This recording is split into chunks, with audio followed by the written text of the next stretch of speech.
अच्छा तो ये ले आकर में ये गीतिया गवाला लइका गौले रहल रहेलीन सखी रे नवदीन सखी रे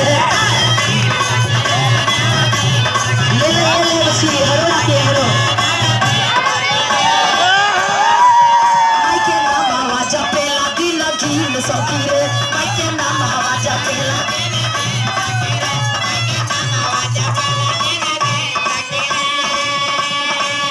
रहेलीन सखी रे नवदीन सखी रे माई के नाम आवाज पेला दिल कीन सखी रे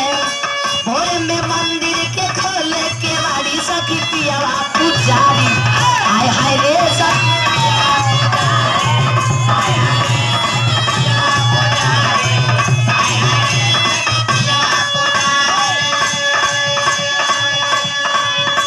लेकिन अगला वाला गीतिया में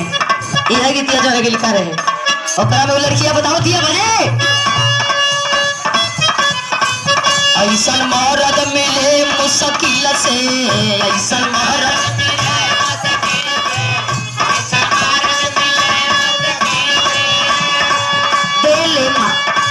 देले माजा सखी हो दिल से देले माजा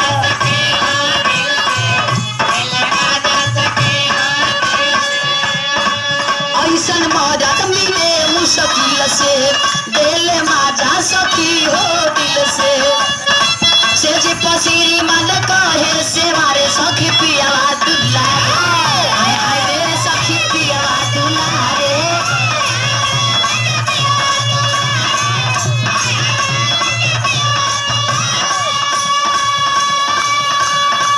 बहुत सुंदर सुंदर गीत ले ले बसी ले